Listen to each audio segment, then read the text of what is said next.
Hello everyone, हमारी class में आप सबका स्वागत है। कैसे हैं आप लोग? आई होप अच्छे होंगे, आपकी पढ़ाई अच्छी चल रही होगी। हम कवर कर रहे थे मई मंथ की क्रॉनिकल मैगजीन। इसमें हम ये वाली मैगजीन कवर कर रहे हैं। इसमें हमने नेशनल, इंटरनेशनल, सार संक्षेप, खेल, यूपी स्पेशल ये सारे टॉपिक्स कवर कर लिए हैं। आज हम पढ़ेंगे विज्ञान और प्रौद्योगिकी। इसमें सबसे पहले हम डिटेल्ड न्यूज़ पढ़ेंगे, फिर बाद में वन लाइनर वाली जो न्यूज़ें हैं उसको कवर करेंगे। और आप अगर हमारे साथ ये मैगजीन कवर करना चाहते हैं तो लेक्चर के साथ ये बुक खोल लीजिए और जो भी इंपॉर्टेंट पॉइंट यहाँ डिस्कस हो रहे हैं उनको हाईलाइट करते चलिए, जिससे आपके एग्जाम के पहले लास्ट टाइम के रिवीजन में ये हेल्पफुल रहे। तो चलिए शुरू करते हैं। आज का पहला टॉपिक विज्ञान और प्रौद्योगिकी। ये दिया हुआ है आपको पेज नंबर 26 पे। ये देखिए यहाँ पे पेज नंबर 26 पे। इसकी पहली न्यूज क्या है? एलन मस्क का टेराफैब एआई चिप निर्माण प्रोजेक्ट। तो इसमें सबसे पहले तो आप ये याद रखिएगा कि टेराफैब किसका प्रोजेक्ट है और टेराफैब किसके निर्माण का प्रोजेक्ट है। तो टेराफैब एआई चिप निर्माण का प्रोजेक्ट है एलन मस्क का। 22 मार्च 2026 को ऑस्टिन टेक्सास में एक महत्वाकांक्षी सेमीकंडक्टर पहल की घोषणा करी गई है। ठीक है, और ये एक विशाल सेमीकंडक्टर फैब्रिकेशन सुविधा होगी जो कि गीगा फैक्ट्री से भी बड़ी होगी। और ये सेमीकंडक्टर फैब्रिकेशन होता क्या है? यह वह विनिर्माण सुविधा है जहां सिलिकॉन वेफर्स का उपयोग करके इंटीग्रेटेड सर्किट्स या एआई माइक्रोचिप्स का निर्माण किया जाता है। ठीक है, ये याद रखिएगा। फैब क्या होता है कि ये एक मैन्युफैक्चरिंग फैसिलिटी है जहां पर सिलिकॉन वेफर्स का प्रयोग करके इंटीग्रेटेड सर्किट्स या एआई माइक्रोचिप्स का निर्माण किया जाता है। टेस्ला की 5वीं पीढ़ी की एआई चिप AI5 का उत्पादन करेगी जो फुल सेल्फ ड्राइविंग को शक्ति प्रदान करेगी। और इसका उद्देश्य रहेगा कि सैमसंग और TSMC जैसे बाहरी आपूर्तिकर्ताओं पर अपनी जो डिपेंडेंसी है उनको कम कर सके। अब इससे कैसे क्वेश्चन पूछा जा सकता है कि टेराफैब प्रोजेक्ट के तहत एआई चिप का उत्पादन, किस एआई चिप का उत्पादन किया जाएगा? तो इसके तहत AI5 चिप का उत्पादन किया जाएगा। आप इसको ये भी याद रखिएगा कि टेराफैब प्रोजेक्ट किससे संबंधित है? तो ये चिप निर्माण से संबंधित है। किसकी है ये? एलन मस्क की है। नेक्स्ट न्यूज पे चलते हैं। जापान में दुर्लभ मृदा तत्वों के विशाल भंडार की खोज हुई है। जापान में कहां पर हुई है? तो ये हुई है मिनमीटो शिमा द्वीप के पास, प्रशांत महासागर में, पैसिफिक ओशन में 6000 मीटर नीचे इसकी खोज करी गई है। और रेयर अर्थ जॉइंट में 16 मिलियन टन से अधिक दुर्लभ मृदा युक्त कीचड़ है जो कि आने वाले 700 वर्षों की जो ग्लोबल डिमांड है उसको फुलफिल कर सकता है। रेयर अर्थ एलिमेंट्स होते क्या हैं? दुर्लभ मृदा तत्व ये होते क्या हैं? Rare earth elements.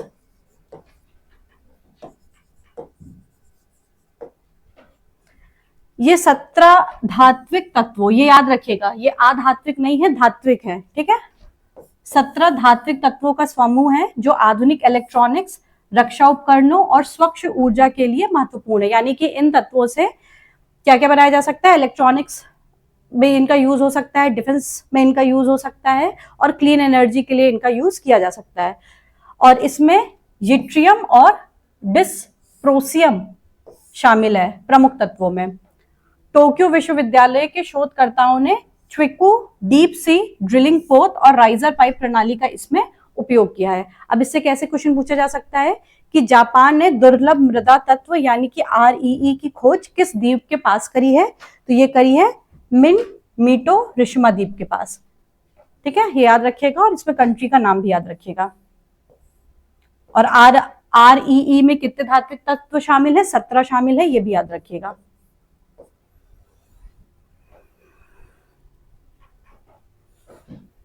और कहां पे है ये? पैसिफिक ओशन में, इसको याद रखिएगा, पैसिफिक ओशन। नोट कर लीजिए इसको।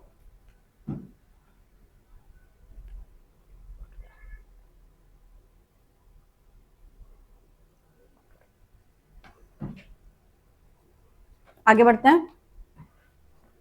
लेजियोनर्स रोग। ग्लोबल सिटीज जैसे कि लंदन और न्यूयॉर्क में लेजियोनर्स रोग के बढ़ते मामले दिखाई दे रहे हैं। ये शहरी जल बुनियादी ढांचे के जोखिमों को इसने उजागर किया है। इसमें क्या होता है कि ये लेजियोनेला न्यूमोफिलिया बैक्टीरिया के कारण होने वाला निमोनिया का एक गंभीर रूप है। ये याद रखिएगा, ये किसका टाइप है? एक निमोनिया का प्रकार है।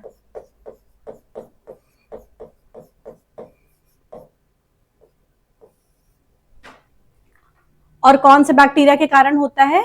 लेजियोनेला न्यूमोफिला बैक्टीरिया के कारण ये होता है।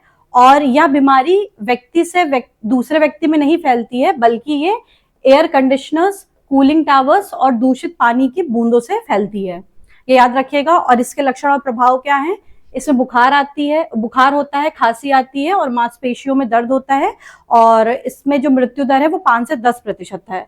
और निमोनिया क्या होता है? ये फेफड़ों का एक गंभीर संक्रमण है जिससे वायु थैलियों में लिक्विड पदार्थ जमा हो जाते हैं। अब इससे कैसे क्वेश्चन पूछा जा सकता है कि लेजियोनेयर्स रोग किसके माध्यम से फैलता है? तो ये एसी और दूषित पानी की बूंदों के माध्यम से फैलता है। जो याद रखिएगा कि ये निमोनिया होता है, इससे निमोनिया से संबंधित है ये। साहिवाल गाय के लिए आईवीएफ तकनीकी में सफलता हासिल करी गई है।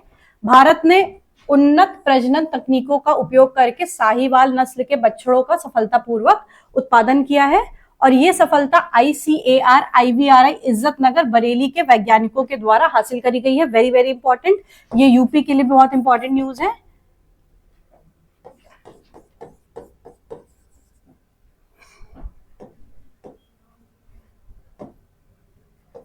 इसको याद रखिएगा कि ICAR IVR इज्जत नगर बरेली के वैज्ञानिकों ने इसमें सफलता हासिल करी है। और इसमें क्या होगा? यह है ovum pickup in vitro fertilisation और एम्ब्रियो ट्रांसप्लांट टेक्निक। और ये होती क्या है? इसमें अल्ट्रासाउंड मार्गदर्शन का उपयोग करके जीवित मादा पशुओं से अंडाणु निकाले जाते हैं, फिर उनका लैब में फर्टिलाइजेशन किया जाता है और जो भी चेंजेस उनको चाहिए वो चेंजेस करके फिर रिप्रोडक्शन होता है, जिससे कि नस्लों में बेहतरी होती है और उनका सुधार होता है। ठीक है। और इस नस्ल की विशेषता क्या है? साहिवाल नस्ल की, ये मूल रूप से पाकिस्तान के साहिवाल क्षेत्र की नस्ल है। ये अत्यधिक मतलब ये गर्मी को सह सकती है और टिक प्रतिरोध के लिए जानी जाती है। ठीक है। अब इससे कैसे क्वेश्चन पूछा जा सकता है कि साहिवाल गाय के लिए IVF तकनीकी में सफलता किस संस्थान ने प्राप्त करी है? तो ये प्राप्त करी है ICAR IVRI बरेली ने। हाईलाइट कर लीजिए इसको। Ovum pickup in vitro fertilisation, IVF और एम्ब्रियो ट्रांसफर तकनीकी का इसमें उपयोग किया गया है। आगे बढ़ते हैं। गोबी मरुस्थल में 1 सेंटीमीटर के जीवाश्म की खोज करी गई है।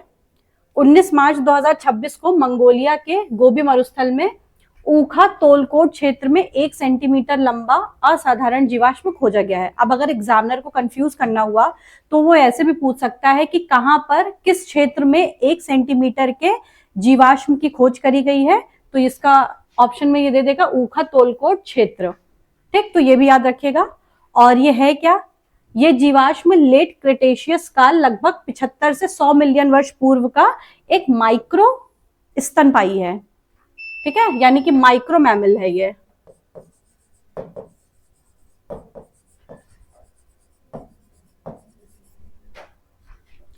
पहाड़ों के निर्माण के कारण आए सूखे ने इसे प्राकृतिक टाइम कैप्सूल की तरह सुरक्षित रख दिया था। और इसका अध्ययन करने के लिए उच्च रिजोल्यूशन माइक्रो सिटी स्कैन का उपयोग किया जा रहा है। ठीक है, ये याद रखिएगा, high resolution micro CT scan का यूज किया जा रहा है। और गोबी मरुस्थल के बारे में हम कुछ फैक्ट देखते हैं। ये एशिया का सबसे बड़ा मरुस्थल है जो तांबे, सोने और कोयले के विशाल भंडार के लिए जाना जाता है। अब इससे कैसे क्वेश्चन पूछ सकता है कि 1 सेंटीमीटर लंबा माइक्रो स्तनपायी जीवाश्म किस मरुस्थल में खोजा गया है? तो ये गोबी मरुस्थल में खोजा गया है। क्षेत्र का नाम याद रखिएगा, ऊखा तोलकोट क्षेत्र। और इसका टाइम पीरियड भी याद रखिएगा, लेट क्रिटेशियस काल में। स्वदेशी फ्लोटिंग लिडार बायो सिस्टम का परीक्षण किया गया है।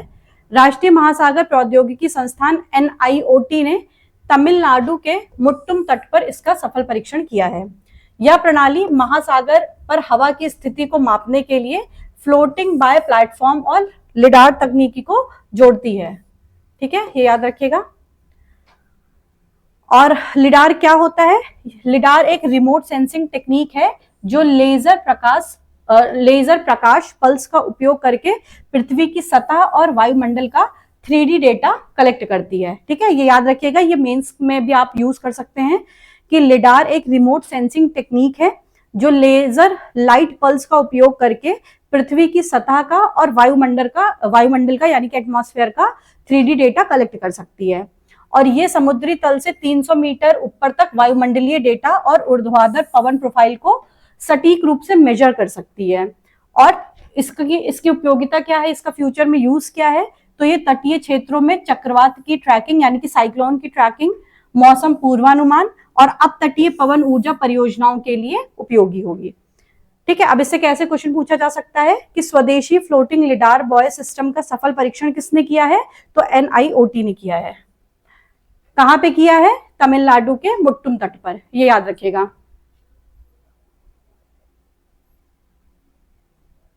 देखिए ये है lidar, floating lidar buoy system, ocean and monitoring tech. ये देखिए लाइट पल्स का ये यूज करके ये करेगा। यहाँ पे हमने पढ़ा था ना, ये लेजर प्रकाश pulse, laser light pulse, Tamil Nadu के मुट्टुम तट पर इसका परीक्षण किया गया है।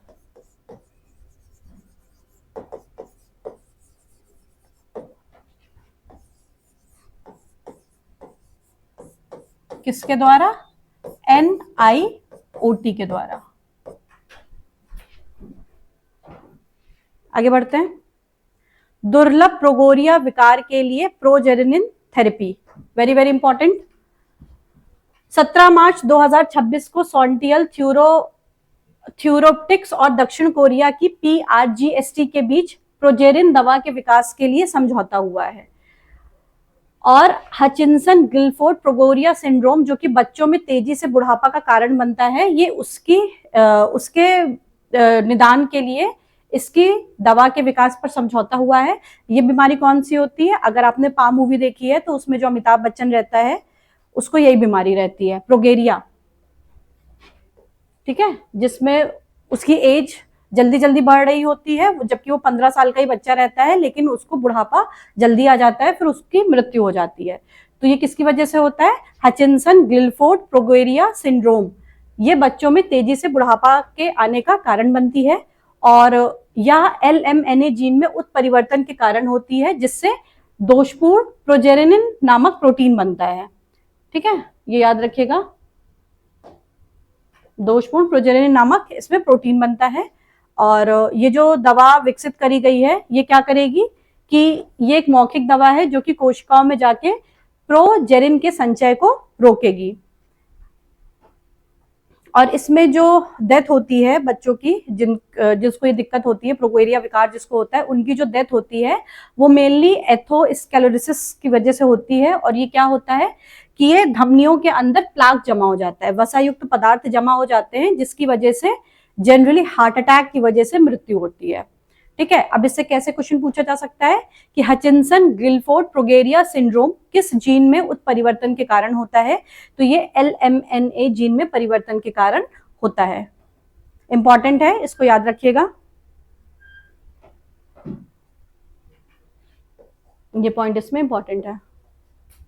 नेक्स्ट न्यूज है, वैज्ञानिकों ने पिघले हुए तरल ग्रहों की नई श्रेणी की खोज करी है। जेम्स वेब टेलीस्कोप के डेटा के आधार पर एक्सोप्लैनेट की एक नई श्रेणी की पहचान करी गई है। कौन कौन से हैं ये, L9859D जो पृथ्वी से 35 लाइट ईयर यानी कि प्रकाश वर्ष दूर है और पृथ्वी से 1.6 गुना बड़ा भी है। और इस ग्रह की सतह का तापमान लगभग 1900 डिग्री सेल्सियस है, जिसके कारण वहां मैग्मा का वैश्विक महासागर मौजूद है। और ये हाइड्रोजन सल्फाइड गैस से घिरा है, जिससे वहां से सड़े हुए अंडों जैसी दुर्गंध आती है। जो अंडे खराब हो जाते हैं उससे कौन सी गैस रिलीज होती है, हाइड्रोजन सल्फाइड। तो इसकी अधिकता उस ग्रह पे है, ठीक है, जिसकी वजह से वहां पे इसकी स्मेल आती है। और एक्सोप्लैनेट होता क्या है, ये हमारे सौर मंडल के बाहर किसी अन्य तारे की परिक्रमा करने वाला ग्रह है। अब इससे कैसे क्वेश्चन पूछा जा सकता है कि हाल ही में खोजे गए पिघले हुए तरल ग्रह L9859D के वायुमंडल में मुख्य रूप से कौन सी गैस मौजूद है? तो ये मौजूद है हाइड्रोजन सल्फाइड। और किसकी मदद से इसको खोजा गया है? जेम्स वेब टेलीस्कोप की मदद से इसको खोजा गया है। और ये पृथ्वी से 35 प्रकाश वर्ष दूर है, पृथ्वी से 1.6 गुना बड़ा है, वहां का टेम्परेचर 1900 डिग्री सेंटीग्रेड है, ठीक है, जिसके कारण वहां पे मैग्मा बहुत ज्यादा अवेलेबल है और यहाँ पे हाइड्रोजन सल्फाइड गैस की अधिकता है। और ये याद रखिएगा कि ये एक एक्सोप्लैनेट है। एक्सोप्लैनेट क्या होते हैं? एक्सोप्लैनेट ये हमारे सौर मंडल के बाहर किसी अन्य तारे की परिक्रमा करने वाले ग्रह होते हैं। जैसे हमारे यहाँ सन के चारों तरफ परिक्रमा करते हैं सारे ग्रह, ठीक, और ये क्या है? सन के अलावा किसी और तारे की ये परिक्रमा कर रहा है, ठीक, तो ये हो जाएगा exoplanet. Sejjil ballistic missile Iran ने 15 मार्च 2026 को ऑपरेशन टू प्रॉमिस 4 के तहत इजरायली एयरबेस को निशाना बनाने के लिए पहली बार इसका उपयोग किया था। वेरी वेरी इंपॉर्टेंट न्यूज कि ईरान ने ऑपरेशन टू प्रॉमिस 4 के तहत इजरायली एयरबेस को निशाना बनाने के लिए पहली बार इसका उपयोग किया था। और ये ईरान की सबसे उन्नत मीडियम रेंज की बैलिस्टिक मिसाइल है, जिसकी रेंज लगभग 2000 से 2500 किलोमीटर के बीच है और ये 2 चरणीय सॉलिड फ्यूल पर आधारित है, जिसकी वजह से इसको लॉन्च करने में बहुत कम समय लगता है। और अगर हम इसकी स्पीड की बात करें तो 12 से 14 मैक है और इसकी री एंट्री टेक्निक आधुनिक मिसाइल डिफेंस सिस्टम एरो को भी कंफ्यूज कर सकती है। और इसको डांसिंग मिसाइल भी कहते हैं। और इसको डांसिंग मिसाइल इसलिए कहते हैं क्योंकि ये अंतिम चरण में अपना रास्ता बदलने की क्षमता रखती है, ठीक है। तो आप मेनली इसमें याद रखिएगा कि जो सेजिल बैलिस्टिक मिसाइल है ये मीडियम रेंज की बैलिस्टिक मिसाइल है, जिसकी रेंज 2000 से 2500 किलोमीटर है और इसकी स्पीड 12 से 14 मैक है। और इसमें री एंट्री टेक्निक की वजह से ये स्पेशल है। और इसको डांसिंग मिसाइल इसलिए कहते हैं क्योंकि ये लास्ट चरण में, आखिरी चरण में अपना रास्ता बदल सकती है, ठीक है। और ये भी याद रखिएगा कि इसको कौन से ऑपरेशन के तहत लॉन्च किया गया था? तो ऑपरेशन टू प्रॉमिस 4 के तहत इजरायली एयरबेस को निशाना बनाने के लिए लॉन्च किया गया था। अब इससे कैसे क्वेश्चन पूछा जा सकता है कि सेजिल बैलिस्टिक मिसाइल, जिसको डांसिंग मिसाइल भी कहते हैं, किस देश की सबसे उन्नत मिसाइल है? तो ये ईरान की मिसाइल है, ये याद रखिएगा। असैसिन बग, शोधकर्ताओं ने अंडमान द्वीप समूह की चूना पत्थर गुफाओं में 1 सदी के बाद एक दुर्लभ असैसिन बग को फिर से खोजा है। ये देखिए, ये है ये बग, असैसिन बग। 1924 में ब्रिटिश कीट विज्ञानी विलियम एडवर्ड चाइना के द्वारा पहली बार वर्णित किए जाने के बाद इसको कभी नहीं देखा गया था। सबसे पहले इसका जिक्र 1924 में विलियम एडवर्ड चाइना के द्वारा किया गया था, उसके बाद से इसको नहीं देखा गया है। और ये क्या है? ये एक विशिष्ट शिकारी है। ये जो बग है एक ये विशिष्ट शिकारी है जिसमें शिकार पकड़ने के लिए लंबे कांटेदार पैर होते हैं, जिसको क्या बोलते हैं? रेप्टोरियर फोर लेग्स। और शुरुआती रिकॉर्ड में इस कीट को मेघालय के सिजु गुफा से भी पहचाना गया था। सिजु गुफा के बारे में कुछ जान लेते हैं हम। ये मेघालय की गारो पहाड़ी में स्थित भारत की सबसे लंबी चूना पत्थर गुफा प्राणी में से एक है, ठीक। और इससे कैसे क्वेश्चन पूछा जा सकता है कि 1 सदी के बाद असैसिन बर्ग को किस स्थान की गुफाओं से फिर से खोजा गया है? तो ये अंडमान द्वीप समूह की गुफाओं से फिर से खोजा गया है। और इसके पहले कहाँ पे देखा गया था? तो ये हमने देखा मेघालय की सिजु गुफा में।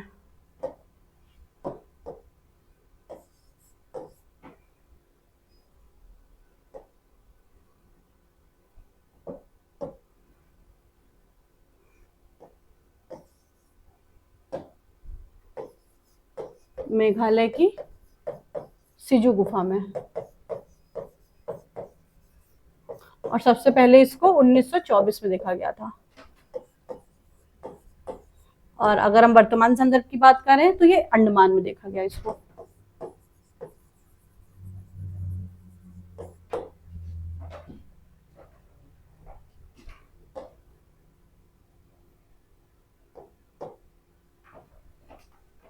औद्योगिक पैमाने पर डाइमिथाइल ईथर तकनीकी का विकास किया गया है। CSIR नेशनल केमिकल लेबोरेटरी ने औद्योगिक पैमाने पर डाइमिथाइल ईथर तकनीकी विकसित करने की घोषणा की है। और डाइमिथाइल ईथर एक कृत्रिम ईंधन है जिसमें बहुत उच्च सीटेन संख्या होती है, जो इसे डीजल का एक बेहतरीन विकल्प बनाती है। सीटेन क्या होता है? ये डीजल ईंधन की इग्नियस गुणवत्ता की माप है। इग्नियस क्या होती है? यानी कि संख्या जितनी अधिक होगी, ईंधन संपीड़न प्रज्वलन इंजन में उतनी आसानी से जलेगा, यानी कि उतना ज्यादा उसका इग्निशन होगा, उतना ज्यादा वो जलेगा। ठीक है। और इसका पर्यावरणीय लाभ क्या है कि इससे बहुत कम कालिक, नाइट्रोजन ऑक्साइड और सल्फर डाइऑक्साइड का उत्सर्जन होगा, जिसकी वजह से ये थोड़ा इको फ्रेंडली भी है। अब इससे कैसे क्वेश्चन पूछा जा सकता है कि औद्योगिक पैमाने पर डाई मिथाइल ईथर तकनीकी किस संस्था ने विकसित किया है? तो इसको विकसित किया है CSIR NCL ने। ये याद रखिएगा, CSIR नेशनल केमिकल लेबोरेटरी ने इस तकनीकी को विकसित किया है। आगे बढ़ते हैं। Asteroid 2024 YR4। नासा ने स्पष्ट किया है कि एस्टेरॉइड 2024 YR4 वर्ष 2032 में चंद्रमा या पृथ्वी से नहीं टकराएगा। और नासा ने इसके कक्षीय पथ को सटीक रूप से मापने के लिए जेम्स वेब टेलीस्कोप का प्रयोग किया था। और सुरक्षित दूरी में की अगर हम बात करें तो जो नया डेटा है और जो नया मॉडल है वो ये बताता है कि ये 65 मीटर चौड़ा एस्टेरॉइड चंद्रमा से लगभग 21,200 किलोमीटर की सुरक्षित दूरी से गुजरेगा। यानी कि पहले ऐसा अनुमान लगाया जा रहा था कि शायद ये चंद्रमा या पृथ्वी से टकरा जाए, लेकिन अब नासा ने कंफर्म कर दिया है कि ऐसा कुछ नहीं होगा, वो नहीं टकराएगा। ठीक। अब हम बात करते हैं जेम्स वेब टेलीस्कोप की। तो ये अब तक की सबसे बड़ी और शक्तिशाली अंतरिक्ष दूरबीन है जो पृथ्वी से 15 लाख किलोमीटर दूर L2 पॉइंट पर स्थित है। अब इससे कैसे क्वेश्चन पूछा जा सकता है कि एस्टेरॉइड 2024 YR4 के कक्षीय पथ को मापने के लिए नासा ने किस टेलीस्कोप का प्रयोग किया है? तो नासा ने जेम्स वेब स्पेस टेलीस्कोप का प्रयोग किया है। ये देखिए, ये है James Webb space telescope.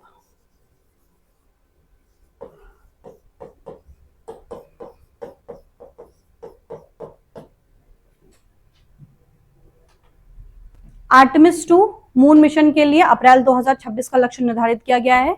NASA ने आर्टेमिस 2 मिशन के अप्रैल 2026 में लॉन्च होने की संभावना घोषित करी थी।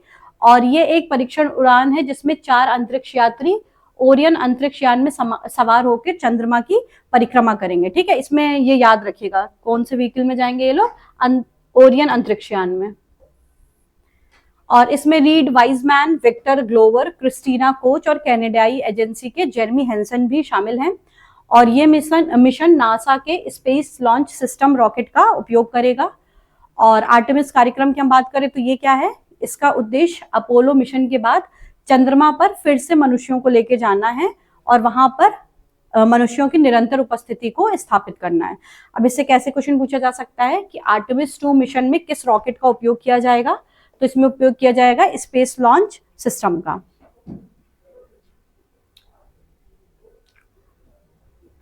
मून शॉट परियोजना। भारतीय विज्ञान संस्थान IISc बेंगलुरु ने एआई सक्षम ब्रेन को प्रोसेसर विकसित करने के लिए इस परियोजना की शुरुआत करी है। इस शोध को इन्फोसिस के सह संस्थापक क्रिस गोपाल कृष्णन के प्रतीक्षा ट्रस्ट का समर्थन प्राप्त है। और ये न्यूरोमॉर्फिक हार्डवेयर और एआई का उपयोग करेगा जो कि मस्तिष्क के संकेतकों को डिकोड कर न्यूरल फीडबैक को भेजेगा। और ये विशेष रूप से जो स्ट्रोक होता है, जिसको पक्षाघात भी कहते हैं, इसके मरीजों के मोटर कौशल सुधारने में मदद करेगा। अगर हम बात करें ब्रेन कंप्यूटर इंटरफेस की, तो ये क्या होता है? यह एक आधुनिक तकनीकी है जो मानव मस्तिष्क और बाहरी उपकरणों के बीच सीधा संचार स्थापित करती है। ठीक। तो इससे कैसे क्वेश्चन पूछा जा सकता है कि मून शॉट परियोजना एआई सक्षम ब्रेन को प्रोसेसर किस संस्थान के द्वारा शुरू किया गया है? तो IISc बेंगलुरु के द्वारा शुरू किया गया है, जिसमें एआई सक्षम ब्रेन को प्रोसेसर विकसित किया जाएगा।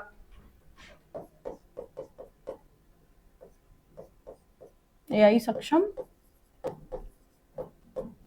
मेनली एआई बेस्ड ब्रेन को सिस्टम।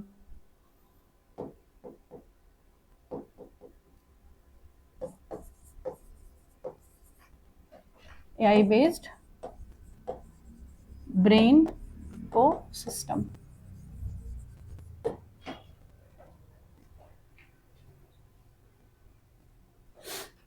ये याद रखिएगा, ये न्यूरोमॉर्फिक हार्डवेयर एआई का उपयोग करेगा, जो कि मस्तिष्क के संकेतकों को डिकोड करेगा, जिसकी वजह से जो पक्षाघात के मरीज हैं उनकी जो एबिलिटीज है उसको इनहेंस किया जा सकेगा। आगे बढ़ते हैं। पृथ्वी अवलोकन मिशन के लिए इसरो और ईएसए के बीच समझौता हुआ है। ईएसए यानी कि यूरोपियन स्पेस एजेंसी। इसरो और ईएसए ने पृथ्वी अवलोकन मिशनों के लिए एक वैज्ञानिक अध्ययन पर समझौते पर हस्ताक्षर किया है, जिसका उद्देश्य जलवायु निगरानी और पर्यावरण अनुसंधान के लिए उपयोग किए जाने वाले उपग्रह डेटा की सटीकता और विश्वसनीयता में सुधार करना है। ठीक है। और फ्लेक्स मिशन क्या है? ये समझौता ईएसए के आगामी फ्लोरेसेंस एक्सप्लोरर फ्लेक्स मिशन का समर्थन करेगा, जो कि वैश्विक वनस्पति स्वास्थ्य की भी निगरानी करेगा। और इसरो और ईएसए के बीच सहयोग 1978 में शुरू हो गया था। ठीक है। और अगर हम बात करें पृथ्वी अवलोकन उपग्रह की, तो ये रिमोट सेंसिंग तकनीकी का उपयोग करके पृथ्वी की सतह, वायुमंडल और महासागरों की निगरानी करते हैं। अब इससे कैसे क्वेश्चन पूछा जा सकता है कि इसरो ने हाल ही में पृथ्वी अवलोकन मिशनों के लिए किस एजेंसी के साथ समझौता किया है? तो ये ईएसए के साथ किया है, यूरोपियन स्पेस एजेंसी के साथ ये समझौता किया है। नोट कर लीजिए इसको।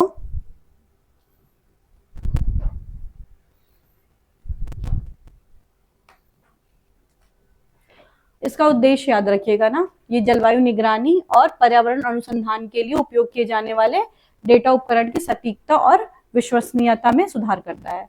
अमेरिका द्वारा माइन्यूट मैन 3 का परीक्षण किया गया है। यूनाइटेड स्टेट्स स्पेस फोर्स ने वेंडनबर्ग बेस से LGM-30G माइन्यूट मैन 3 मिसाइल का सफल परीक्षण किया है। और ग्लोरी ट्रिप 255 में बिना हथियार वाली मिसाइल ने मार्शल आइलैंड तक 4200 मील की इसने यात्रा तय की है।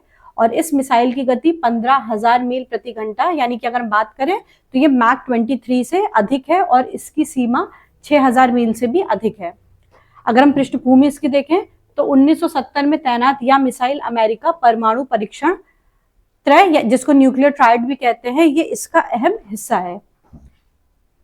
और आईसीबीएम यानी कि इंटरकॉन्टिनेंटल बैलिस्टिक मिसाइल्स होती क्या हैं? तो ये 5500 किलोमीटर से अधिक की न्यूनतम सीमा वाली लंबी दूरी की निर्देशित मिसाइल होती है। अब इससे कैसे क्वेश्चन पूछा जा सकता है कि माइन्यूट मैन 3 जिसका हाल ही में परीक्षण किया गया, किस देश की बैलिस्टिक मिसाइल है? अमेरिका की है। इसकी स्पीड की अगर हम बात करें तो कितनी है? मैक 23, यानी कि 15,000 मील प्रति घंटे। कितनी दूरी ये तय कर सकती है? इसकी लिमिट क्या है दूरी तय करने की? 6000 मील से ज्यादा का ये जो है डिस्टेंस ये कवर कर सकती है। अब लास्ट में कुछ क्वेश्चन भी दिए गए हैं, ये इंपॉर्टेंट है, इनको देख लेते हैं। 2026 की WHO रिपोर्ट के अनुसार जॉर्डन के बाद सार्वजनिक स्वास्थ्य समस्या के रूप में कुष्ठ रोग को समाप्त करने वाला दुनिया का दूसरा देश कौन सा बन गया है? तो दुनिया का दूसरा देश बन गया है चिली। पहला देश कौन सा था? जॉर्डन। ये याद रखिएगा, पहला जॉर्डन था जिसने कुष्ठ रोग खत्म कर दिया था, और दूसरा कौन सा बन गया है? चिली बन गया है। दक्षिण अफ्रीका और चीन के वैज्ञानिकों के द्वारा हाल ही में प्रकाशित शोध के अनुसार एंटेंगल लाइट, उलझे हुए प्रकाश के भीतर कितने टोपोलॉजिकल पैटर्न की खोज करी गई है? तो लगभग 17,000 टोपोलॉजिकल पैटर्न की खोज करी गई है। टोपोलॉजिकल पैटर्न क्या होते हैं? ये देखिए, ये इसके अंदर टोपोलॉजिकल पैटर्न लगभग 17,000 खोजे गए हैं।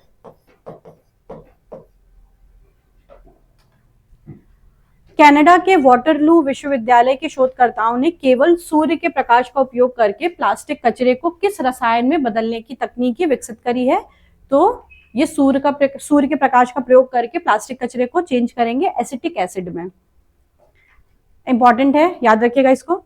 नेचर एजिंग में प्रकाशित अध्ययन के अनुसार अल्जाइमर रोग का शीघ्र पता लगाने के लिए नए रक्त परीक्षण में किस जैविक प्रक्रिया को मापा जाता है? तो इसमें मापा जाता है प्रोटीन के एमिनो एसिड्स फोल्डिंग में संरचनात्मक परिवर्तन को।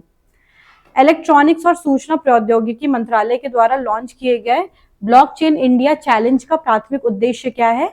तो इसका प्राथमिक उद्देश्य है भारतीय स्टार्टअप्स को सरकारी उपयोग के लिए ब्लॉकचेन आधारित समस्या विकसित करने के लिए प्रोत्साहित करना। ये कुछ इंपॉर्टेंट क्वेश्चन थे। यहाँ पे हमारी डिटेल्ड न्यूज खत्म हो जाती है। अब हम वन लाइनर पढ़ेंगे। वन लाइनर आपको मिलेगी पेज नंबर 57 पे। पेज नंबर 57 पे क्या है ये? चंद्रमा पर टाइटेनियम समृद्ध बेसॉल्ट का अध्ययन। इसके निर्माण पर हालिया अध्ययन आईआईटी खड़गपुर और पीआरएल अहमदाबाद के शोधकर्ताओं के द्वारा किया गया और पृथ्वी के ज्वालामुखी चट्टानों की तुलना में कुछ बेसॉल्ट में टाइटेनियम डाइऑक्साइड की मात्रा 18% तक पाई गई और शोधकर्ताओं ने इस गुत्थी को सुलझाने के लिए चंद्रमा के भीतर 700 किलोमीटर तक की स्थितियों का अनुकरण करके टाइटेनियम युक्त बेसॉल्ट के निर्माण का अध्ययन किया। ठीक है, तो ये याद रखिएगा, टाइटेनियम युक्त बेसॉल्ट निर्माण का इसमें अध्ययन किया है। सेमीकंडक्टर उत्पादन पहल। एलन मस्क की XAI चिप ने उत्पादन को बढ़ाने के लिए टेक्सास में टेरा फैक्ट्री नाम से पहल की घोषणा करी है और ये सुविधा मुख्य रूप से टेस्ला की 5वीं पीढ़ी की AI5 चिप का उत्पादन करेगी, जो हमने बिल्कुल स्टार्टिंग में न्यूज देखी थी, ये वो है। इसका मुख्य उद्देश्य स्वायत्त ड्राइविंग, रोबोटिक्स और AI सिस्टम्स के लिए उन्नत चिप्स की बढ़ती मांग को पूरा करना है। फिर हम लोग ने पढ़ा था अभी, जापान के मिनी टोरिशिमा द्वीप के पास प्रशांत महासागर के नीचे लगभग 6000 मीटर की गहराई में रेयर अर्थ मेटल की खोज की गई है। Rare earth element.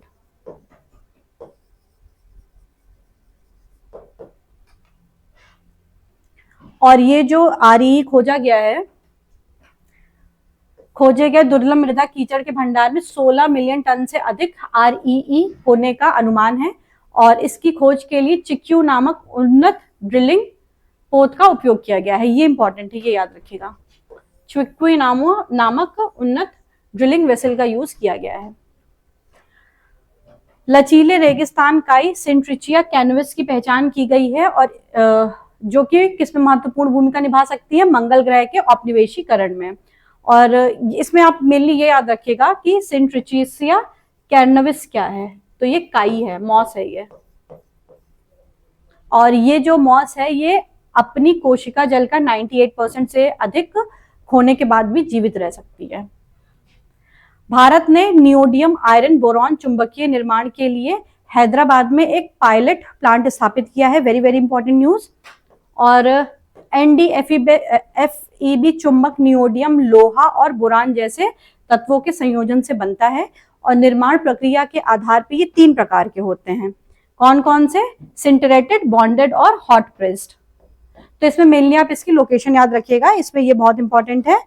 जैसे कि इसमें जो विज्ञान और प्रौद्योगिकी में जो नीचे से लास्ट 3rd पॉइंट है वो क्या कह रहा है कि भारत ने किस शहर में नियोडियम आयरन बोरॉन चुंबकीय निर्माण के लिए एक पायलट प्लांट स्थापित किया है?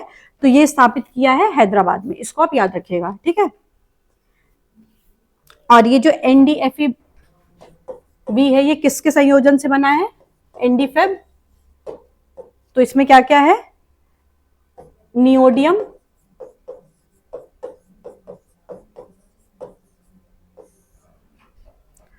आयरन, Fe यानी कि फेरस, आयरन, फेरस यानी कि लोहा, और B फॉर बोरॉन। याद रखिएगा इसको। और फिर लास्ट क्वेश्चन क्या है कि निर्माण प्रक्रिया के आधार पर NdFeB चुंबक कितने प्रकार के होते हैं? तो ये 3 प्रकार के होते हैं। कौन कौन से? सिंटर्ड, बॉन्डेड और हॉट प्रेस्ड।